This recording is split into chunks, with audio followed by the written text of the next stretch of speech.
Yo, ça va? Il y a quelques temps, j'avais sorti une vidéo sur pourquoi je trouvais que 2022 était une année pas forcément folle pour le rap français. Une vidéo où je parle de nombreuses choses, en parlant des albums qui étaient moins qualitatifs, les têtes d'affiche qui se faisaient de plus en plus rares, ou encore de toute cette nouvelle génération de rappeurs qui arrivait. Et en l'occurrence, dans cette vidéo, je parlais de Louvrezval et du fait que je trouvais les rééditions de son album Étoile Noire pas forcément folles. Sauf qu'il y a une chose que je faisais pendant cette période que j'ai arrêté, c'est que je prenais mes vidéos et j'en faisais des petits extraits que je postais sur TikTok ou encore sur YouTube Short. Sauf qu'il y a un truc, c'est que la communauté qui consomme les vidéos YouTube et les vidéos en format TikTok, ce ne sont pas les mêmes, car ceux qui consomment les vidéos en format TikTok, c'est en grande majorité des gamins et ils vont pas prendre le temps de derrière regarder la réelle vidéo. Mais bref, la vidéo sort, aujourd'hui elle a 166 vues, ce qui est vraiment pas dégueulasse, mais du coup, sur les shorts que j'ai décomposés, au début ça fait les vues que je faisais habituellement sur les vidéos YouTube Short. Et bon, je me prenais quelques insultes pour avoir dit que j'avais pas aimé les rééditions, mais honnêtement j'en avais pas grand chose à foutre. Le temps passe, je fais ma vie, je fais d'autres vidéos et compagnie, et j'apprends la mort de Louvrezval un peu comme tout le monde. Et je suis sincèrement dégoûté car c'est un artiste que je connaissais depuis longtemps, une époque où TikTok n'existait pas déjà. Et un jour je reçois un commentaire sur le short en question, et c'est un message que j'ai pas réussi à retrouver, mais c'était un message qui disait un truc du style: s'il te plaît mec, est-ce que tu peux supprimer la vidéo, c'est pas ouf de cracher sur un artiste après sa mort, ou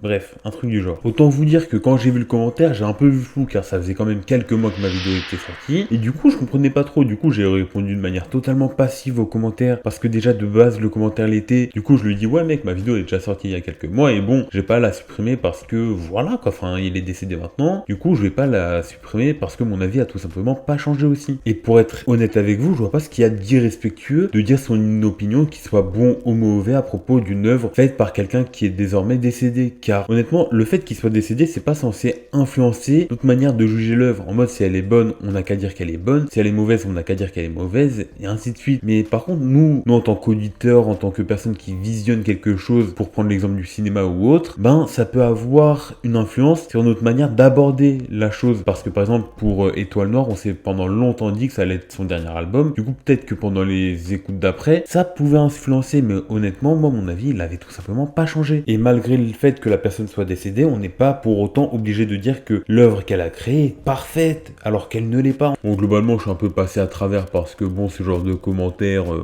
un peu rien à faire quoi, mais vraiment après le décès de Louvre, je recevais constamment des messages du style: ferme ta gueule, retourne écouter Jul, il est un tous tes rappeurs préférés de toute façon, c'est pas objectif, c'est ton avis et personne l'a demandé et compagnie. Bref, j'ai reçu tout un tas de messages de ce style là de semaine en semaine, jusqu'à même encore aujourd'hui hein. Et bon, j'y faisais pas forcément attention parce que c'est des insultes qui me passent un peu par dessus et que c'est en grande majorité commenté par des gosses quoi, des gens qui utilisent YouTube Short vu qu'ils ont pas le droit d'utiliser TikTok. Et ben franchement je m'en fous un peu. Dites-vous, je m'en foutais tellement qu'à partir d'un moment j'en avais rien à foutre, et je commençais même à me foutre de la gueule de ces gens là. Je commençais à leur répondre en me foutant de leur gueule, en parodiant et compagnie. Bref, c'était trop drôle. Pour vous dire, j'ai carrément découvert un fan à moi. Je savais pas si c'était possible hein, surtout avec aussi peu d'abonnés, mais en mode, un type il avait commenté style ferme ta gueule, ou bref, il m'avait insulté comme d'habitude. Après moi derrière je lui ai répondu, je sais plus je lui ai répondu quoi, mais ça s'affiche. Et derrière le mec il a attendu 2 mois, au bout de 2 mois il est revenu et il m'a dit: maintenant va écouter Mustafar. Je savais pas si c'était possible d'être aussi impliqué que ça. Mais sinon je vais aussi profiter de cette vidéo pour parler justement des artistes décédés de manière générale, parce que d'un côté je trouve qu'il y a de la famille, pour dire ça comme ça, qui ont su gérer le décès d'un artiste en derrière publiant seulement les derniers sons ou derniers albums qu'il avait produits, comme par exemple avec Népal, avec Adios Bahamas,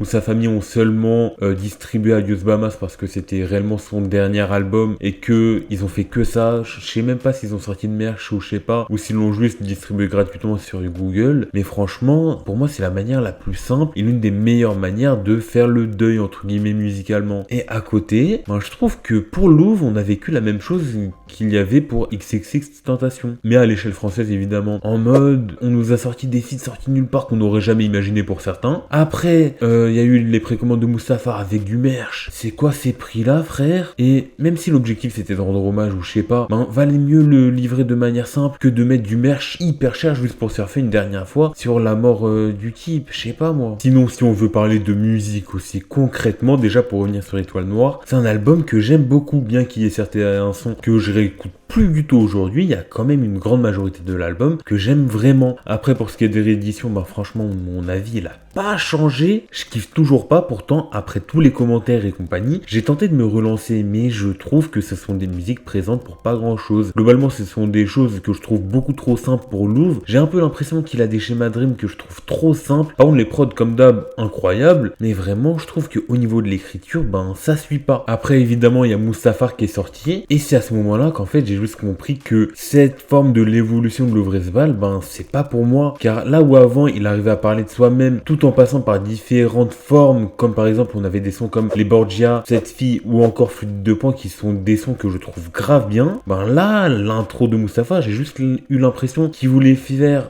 les Borgia 2, sauf que là où sur un son de 3 minutes, kické de ouf, ça passe bien, sur un son de 9 minutes, ben, je trouve ça juste chiant en fait. Et après, sur le reste de l'album, ben, globalement, les prods, niveau stratosphérique, mais à côté, je trouve que les paroles, ça suit pas du tout. Globalement, j'ai un peu eu le même problème que j'ai avec Dinos, dans le sens où les prods, vraiment niveau de ouf, sauf que à côté, au niveau des paroles, ben, j'ai un peu plus de mal. Sauf que là où Dinos, je ressens un peu plus le fait qu'il raconte ce qu'il vit actuellement, ben, à côté, j'ai l'impression que Louvre, lui, il raconte juste du vide. Sauf que à côté, ben, ça rappe bien. Et sauf que le problème, c'est que ça rappe bien, sauf que le fond, il est vite de ouf, du coup j'ai grave du mal. Et en plus de ça, j'ai tenté d'écouter et réécouter l'album, alors que déjà rien que pour aller au-delà des 5 premiers sons, oh j'ai eu tellement de mal, j'ai dû me repeat.